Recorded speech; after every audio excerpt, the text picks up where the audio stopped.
everyone, Phil here again. I'm joined by author Jordan Wylie again. We thought we'd have a little catch up, it's been a while since the first interview. Jordan, thanks for joining me. Pleasure as always, good to see you, mate. I say, lots going on. First of all, running dangerously, completed the first leg, 10k in Somalia.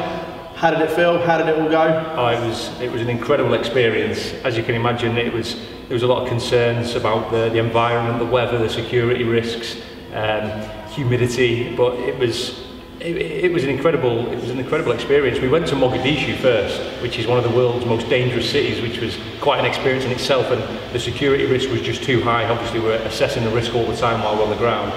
So we got wind of a 10k run in the north of Somalia in a place called Hargeisa in Somaliland, and I was fortunate enough or very privileged in fact, to run in the first ever mixed gender 10k, which was awesome. Yeah.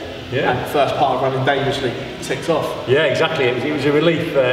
I think every leg, whether it be Somalia, Iraq or Afghanistan, it's all got its different concerns, which makes it quite interesting and adventurous.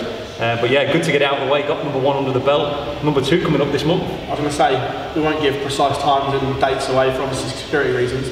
But Iraq coming up, the half marathon, how's preparation gone for that? Yeah, I'm feeling fitter than I've ever been. As you know, not that I've ever been super fit, but I'm in the best shape that I could be in for it. I've been running every day, or certainly 4 or 5 times a week, getting loads of mileage under the belt. As with Somalia, I'm not concerned too much with time. It's about getting the distance, getting across the finish line. It's going to be 40 degrees plus out there. It's going to be incredibly hot. The oxygen level, the humidity. It's going to be a tough challenge, but that's what it's all about, isn't it? No, definitely.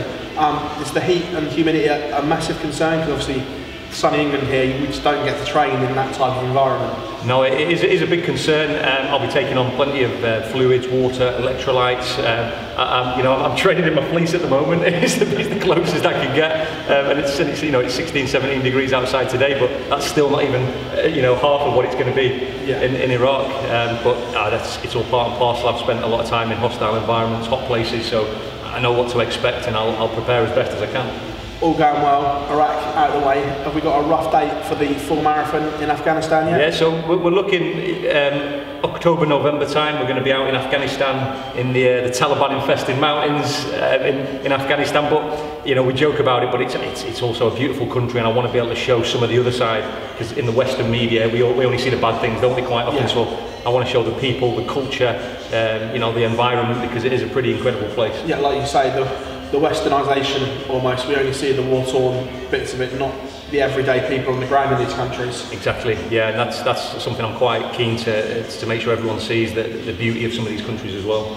So we're getting close. How's the fundraising going? Are you close to your targets? The fundraising is going very well. I've raised offline about 20,000, online about just 15,000 this week, which is great. I need to get to 100,000, which is a big ask still, but I won't stop till I get there. I'm also putting on a black tie charity dinner on the 2nd of November at the Victory Services in London.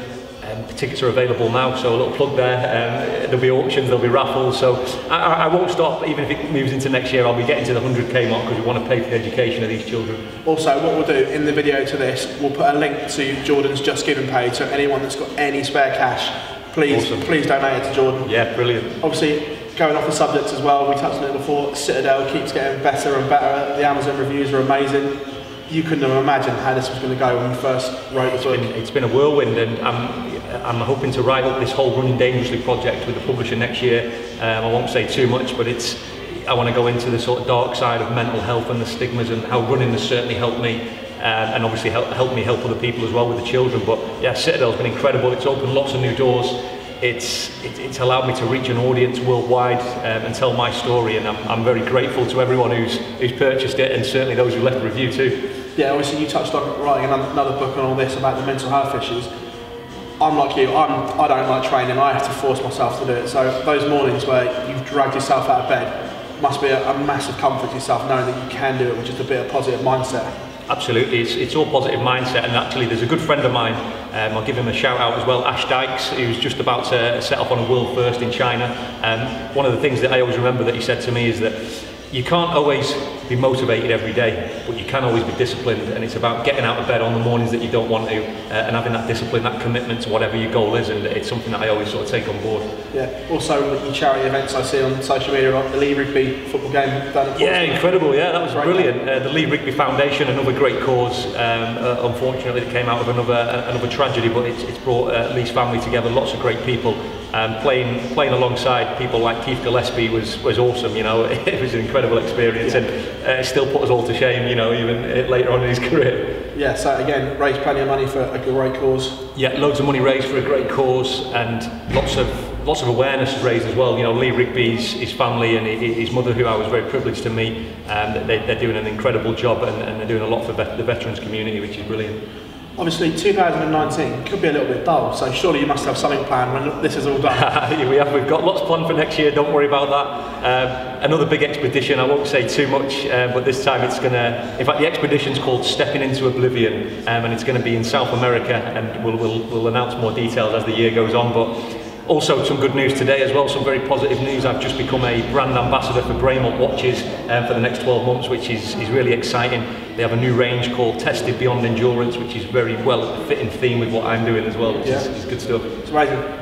Busy. Is there any time for social life anymore? Or is it literally out the window? I've got a social life still. In fact, I've got a good social life. I can't complain. I'm very fortunate because I get to, as part of my job and my sort of adventuring, entrepreneurial stuff, I get to travel around the country, the world, and meet incredible people. So, you know, someone once said, find a job you love and you never work a day again, and I'd like to think I'm doing that in some way. No, definitely. Well, Jordan, thanks for taking pleasure out of your training schedule. I know we're here at Reasons now, where you've literally just finished a session up here. So I've nicked you for 5 minutes. Absolute pleasure, mate. Thank you very much. Thanks as always. Cheers for the support, guys. Thank you.